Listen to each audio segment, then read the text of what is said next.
Welcome back to North MS Outdoors with the Joiners. We are back again. We are going to do another DIY project today, trying to keep the old Dodge Avenger, our 2013 Dodge Avenger with 218,000 miles on it. And so we have it's developed a new issue whenever you crank it up. Hold on, I'll get this phone turned around. Well, actually, you can, let me turn the phone around. So when you crank it up, hear that ticking noise. Tick, tick, tick, tick, tick, tick, tick, tick, and then it quits. So that's associated with the recirculation pump, or recirculation door, actually. Another ladybug.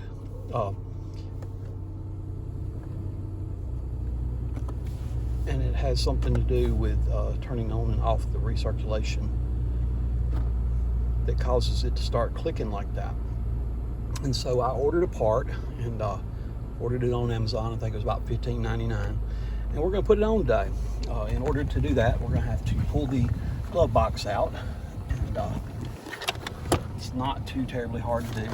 There should be a finger out of the way clasp on the side over here. Well, I'll probably need to take everything out of it first. It's going to dump on the floor. But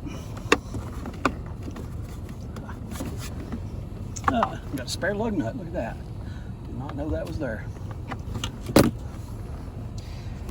At any rate,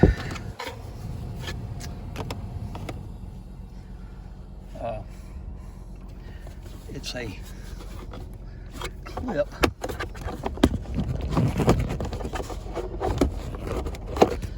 somehow.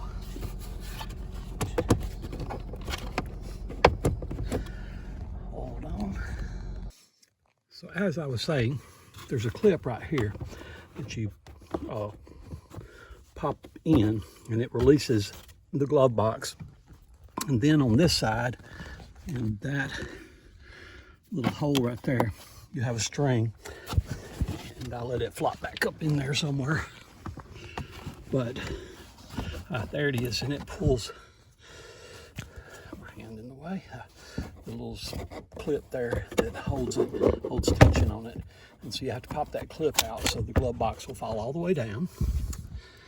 And then I believe you have two of those recirculation door units, right?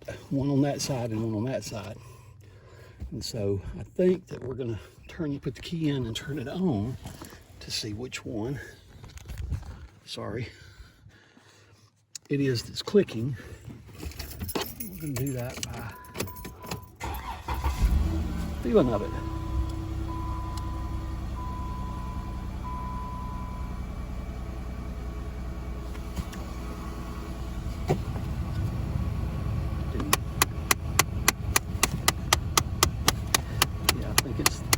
Pretty sure it's the one on the right.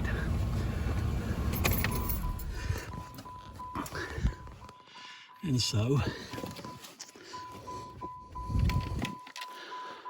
we are going to take that loose.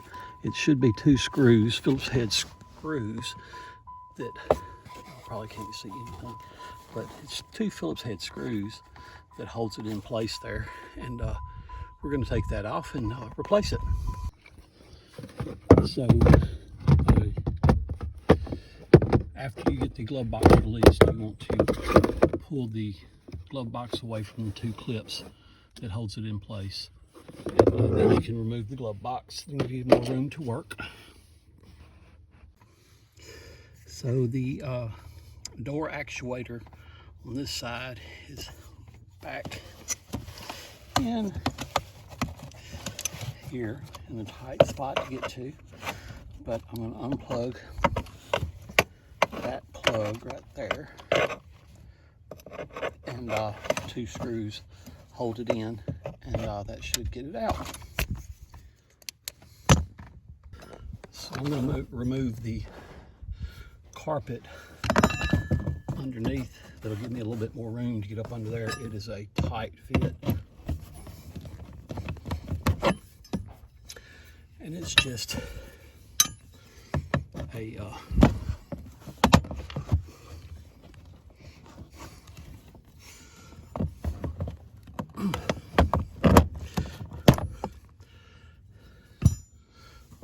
little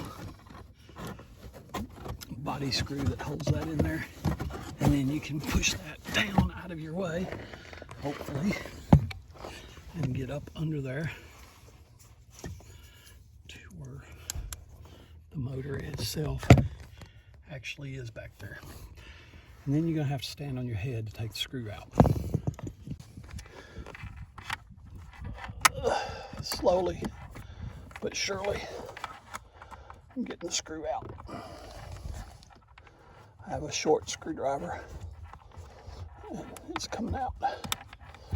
Oh, wait, I think I got it. I do. I got that screw. So hopefully it's only 2 screws.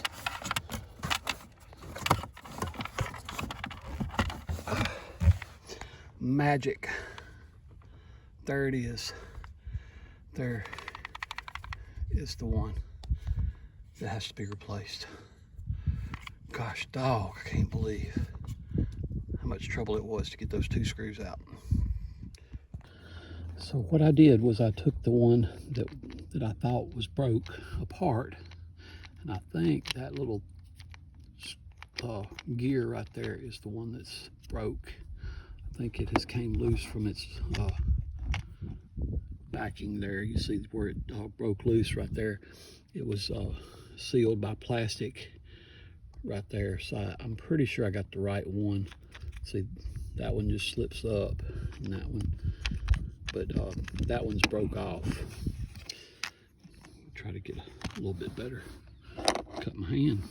A little bit better view for you, but it's like it was mounted to the box itself. It comes apart. It has little clips on the side of it.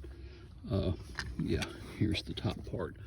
So I separated it so I could look at it, and it does come apart. So now I get the joyful task of trying to put those 2 screws that holds it in back in place, where I literally had to stand on my head to get them out. But that's what it looks like when it's together. But I got the replacement, the new one, and I'm going to try my best to put it in place and get those screws in there.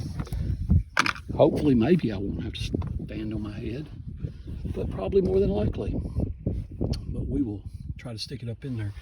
It's going to, I don't even know what I did with a flashlight. I lost everything. But anyhow, it goes up in there on the right side of the blower motor, and I will try to put it back in place. So it's really nothing to it. Just put the new one in place and tighten down those 2 screws. So on a scale, so we got the motor back in there, the little motor actuator that changes the little valve for the AC, and we're going to try it out in just a second. And so on a scale of 1 to 10 of difficulty, I would give that about a 100. At multiple points, I was standing on my head trying to get that little motor gears lined up and the screw holes lined up, and I probably spent 3 or 4 hours trying to get that done. It was a royal pain in the butt. The flip side of that is if you went to a dealership to pay them to do that, the little motor, they'd probably charge you $100, $200 for the little motor thing, and probably charge you another $600 or $700 for labor to put it in. If you got the money, pay them. That's all I got to say. But yeah, you can actually do it. Let me turn the video around. Well, I wound up taking the little side panel off over here to try to give me a little bit more light to get it back up in there. And I mean,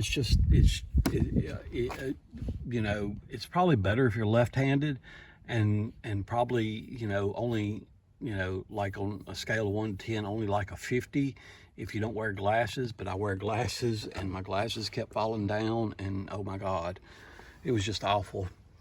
But let's hop in. If I can get up off the ground.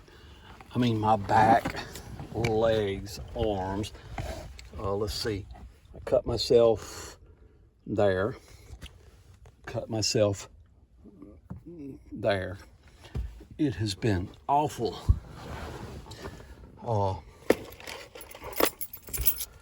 But I did get it back in there. So we're gonna see if we did what we were supposed to do.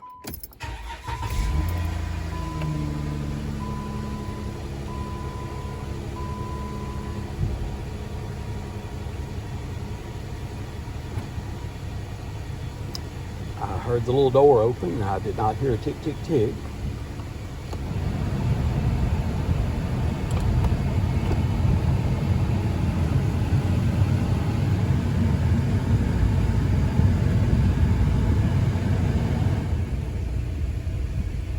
So I think, well, I know we solved the problem. Now we got to put the car back together, which includes, at one point while I was standing on my head, I knocked the console apart. It just pops back in place. It's no big deal. So, as I've said many times in the past, those little things, don't be afraid to tackle them yourself, because lots of times it is so much more affordable for you to do the work yourself. In this particular case, yes, it was more affordable if you can, you know, don't mind the backache and have 3 or 4 hours to spend. And, you know, I'm sure there's people out there that could do it a lot better than I could. But it was a royal pain in the butt. I'm not even going to sugarcoat it. But it, you know, is working. It's back to not making that noise anymore. So I guess the goal was accomplished. But I almost, it as hard as it was to get that little motor out, and it was like 50 times harder to put it back in. So it is what it is. But it's back in there. I'm going to put the car back together. I've got the carpet underneath there tore out. I got the glove box to put back in. I'm going to put it back together, and I'm going to call it a wrap for today. Please do check us out. Subscribe to our channel. It really does help. It makes a big difference. Like us. Give us a good thumbs up if you like what we do, or what I do. The content that we provide. We're trying to get to 1,000 subscribers plus. We would really like to get higher than that. And a lot of DIY stuff. Got a nice deer hunting video. By the way, I'm filming this on the same day that I actually went deer hunting, so you'll probably see my deer hunting video, which is way better than my DIY car repair video for today, because it just did not work out very well at all. But car's back running. Gonna get quite a few more miles out of it. The part was only $15.99. A couple hours of my labor, 2 or 3 hours of my labor. A couple of cuts on my hand, a royal headache, a backache, neck ache. I cannot even tell you what all's hurting on my body because of trying to stand on my head and reach up into that little hole and put those screws in. Again, it would have been better if I'd have been left-handed, but and not glasses, because it's like you stand on your head and your glasses go up and then you can't see nothing, and I don't know, it's just hard. I don't like glasses. But check us out, subscribe to our channel. Thank you for watching. Hope this video helps somebody, because you can do it. Get out there and you know, save that money and buy the part and do it yourself. I ordered the part on Amazon. It was $15.99. I did look it up at, I think, AutoZone, and it was $30 or $40, I think. So saved by ordering on Amazon. But you can do it. Appreciate y'all watching. Thank you for checking us out, and I hope this video was helpful. Oh, sorry, hands in the way.